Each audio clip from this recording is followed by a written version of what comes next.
Écoutez Sirot Relektet Vav, deuxième sirah sur Hanouka. À la fin des lois de Hanouka, le Rambam il dit la chose suivante.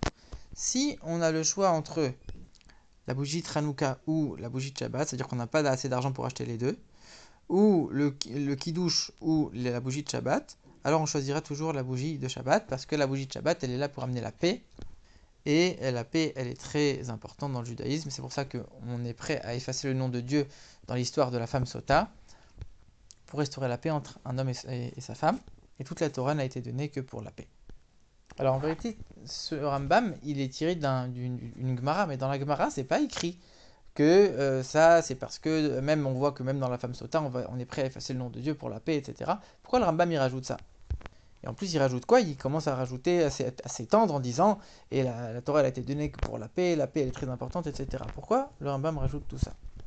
En plus, quand on réfléchit bien, l'histoire de la femme Sota, c'est pas exactement la même chose. Parce que là-bas, le fait de restaurer la paix entre un homme et sa femme, ça veut dire quoi? Ça veut dire faire en sorte qu'ils vont pas divorcer. Parce que si finalement la femme elle a vraiment trompé son mari, alors l'homme ne pourra plus rester avec sa femme. Donc ici on est en train juste de les protéger, de faire en sorte qu'ils vont vraiment rester ensemble. Donc on comprend que c'est quelque chose de très important. Et on dit pour cette paix-là, oui, on est prêt à passer outre une mitzvah de ne pas effacer le nom de Dieu et on va le faire. Mais comment tu peux tirer la paix d'allumer les bougies de Shabbat, que c'est juste pour qu'on puisse avoir un peu de lumière dans la maison, et comme à l'époque, pour pas qu'il trébuche, tu vas dire cette paix-là, elle est plus importante que les bougies de Hanouka. A priori, il n'y a aucun lien avec les deux sujets. Pourquoi le Rambam il prend cette preuve-là? En plus, on voit que dans la Gemara, on fait la différence.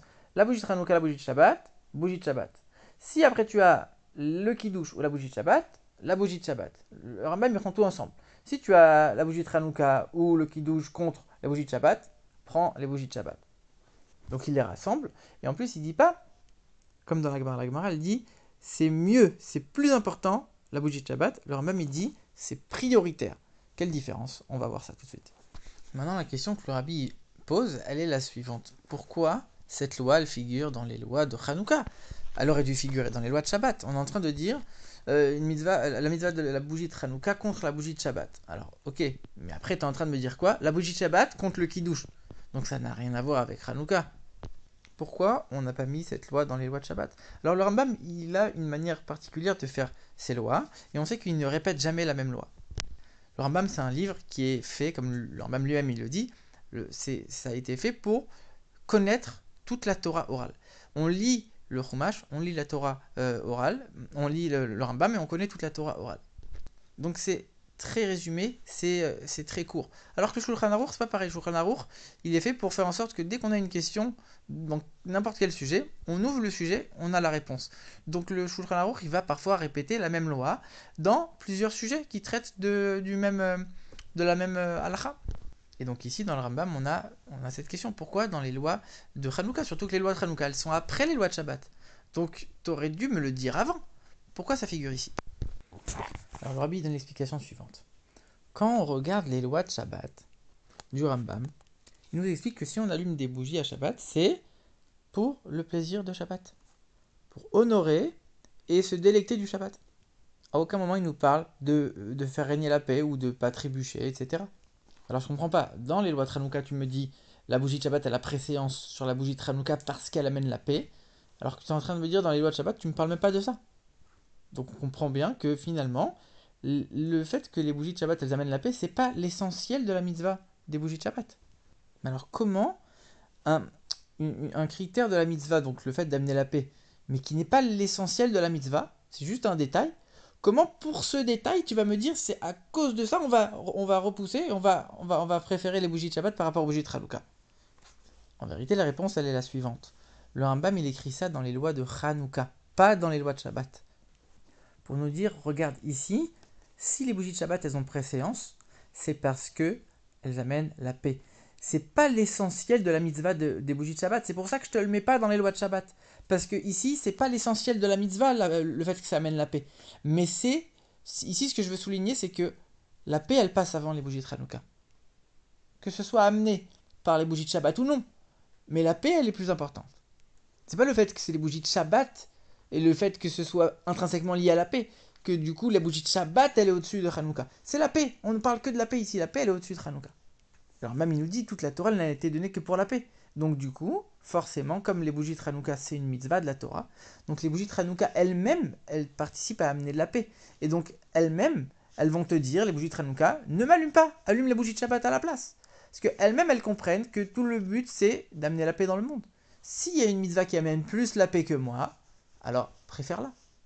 C'est pour ça que Rambam il écrit ça dans les lois de Hanouka pour nous dire que même selon les lois de Hanouka, même selon les exigences, les bougies de Hanouka elles-mêmes elles vont te dire non, dans ce cas-là, tu n'allumes pas les bougies de Hanouka, tu n'allumes que la bougie de Shabbat. Puisque toute la Torah n'a été donnée que pour la paix. Et il amène l'exemple de la femme sota, où c'est quoi le point sur lequel on va mettre l'accent, c'est que le nom de Dieu, c'est pas juste qu'on va l'effacer, on va l'écrire exprès pour après l'effacer dans ce cas précis. Pour nous montrer à quel point la paix elle est extraordinaire. Et donc c'est pour ça que le Rambam ne dit pas cette mitzvah elle est mieux, elle est plus importante. Il dit elle est avant, elle a priorité. Pourquoi? Pour nous dire c'est pas la mitzvah de Shabbat en tant que telle, c'est le fait que dans ce cas-là précis, donc c'est pas valable pour tout le temps, dans ce cas-là précis, il y a ici la paix qui peut être privilégiée, donc ça va avoir la priorité. Ça ne veut pas dire que la mitzvah de Shabbat elle est plus importante ou moins importante. Ça n'a rien à voir avec l'essentiel de la mitzvah. Le fait que ça amène la paix, c'est pas l'essentiel de la mitzvah. Mais dans ce cas précis, ça passe avant les bougies de Hanouka.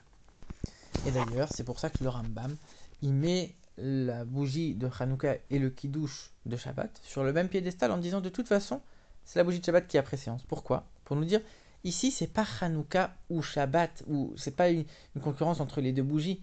Ici, ça se serait appliqué à n'importe quelle mitzvah, du moment qu'il y en a une où la paix, elle est plus visible.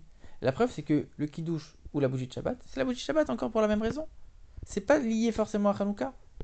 D'un autre côté, faut pas penser que ici c'est juste un hasard si c'est tombé pendant les lois de Hanouka. Les lois de Hanouka, la mitzvah de Hanouka, c'est très fortement lié aussi à l'idée de toute la Torah, puisqu'on dit que la paix a été donnée, toute la Torah n'a été donnée que pour la paix.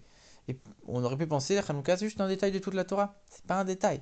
Hanouka c'est là pour nous rappeler que les Grecs ils ont voulu déraciner toute la Torah, toute la religion, toute la spiritualité et la profondeur juive. Donc la victoire de Hanouka, ça représente la victoire du fait qu'on a pu accomplir et maintenir et faire vivre encore une fois toute la Torah, toute cette Torah. Donc l'idée de Shalom, que toute la Torah n'était donnée que pour le Shalom, la mitzvah de Hanouka, elle représente toute la Torah justement. Donc forcément que ça représente très fortement cette idée de Shalom. Le Rabbi, pour expliquer ça, il commence par nous dire que la Torah elle est divisée de manière générale en deux types de mitzvot, les mitzvot positives et les mitzvot négatives. Faire ou ne pas faire. Et en plus des 613 mitzvot, on a reçu 7 mitzvot des Rabbanan, des sages, dont fait partie la mitzvah de Hanouka. Et le Rabbi nous dit que les 7 mitzvot des sages, elles sont là pour repousser le mal dans le monde.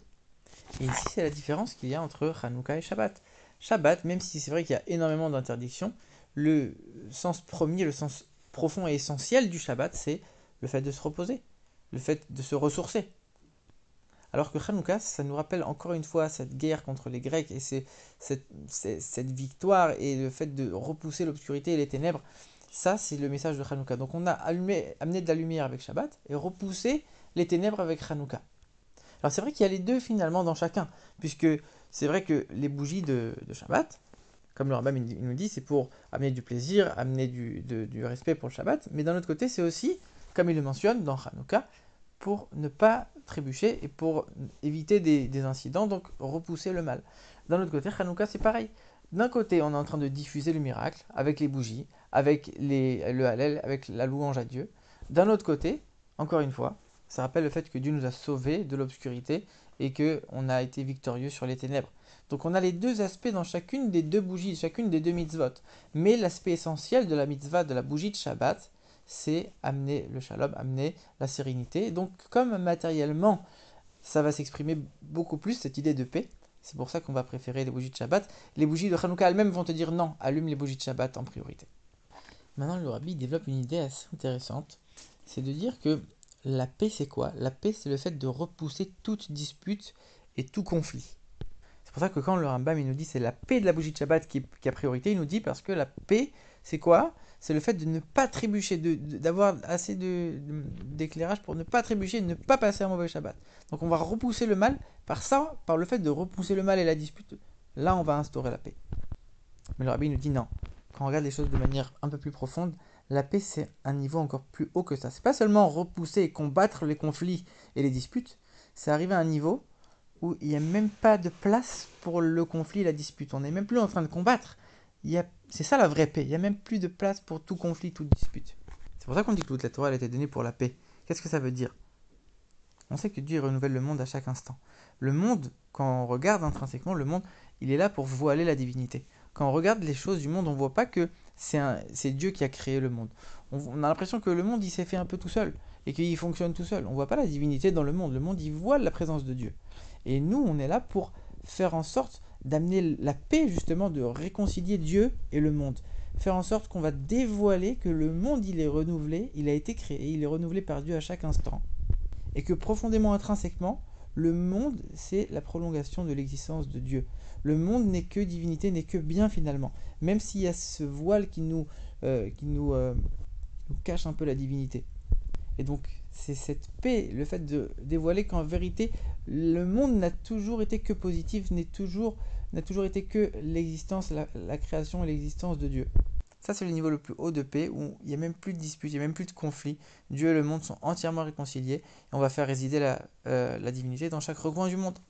Et ça, c'est fortement lié à Hanouka. On voit qu'ils ont lutté pour repousser l'obscurité et ils se sont donnés à 100%.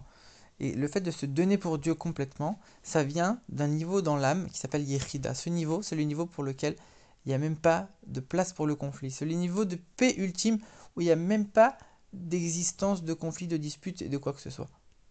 Et par la première étape de combattre le mal, on va arriver à la deuxième étape où il n'y a même plus de place pour toute idée de conflit, de dispute et de mal. Donc ça, c'est fortement lié à l'idée de Hanouka. Et le rabbi termine en encourageant encore une fois les femmes et les jeunes filles à allumer les bougies de Shabbat, que la période de Hanouka c'est une période propice pour encourager les femmes à allumer les bougies de Shabbat, et que par les deux lumières, la bougie de Hanouka et la bougie de Shabbat, ensemble, on va amener la venue de Mashiach.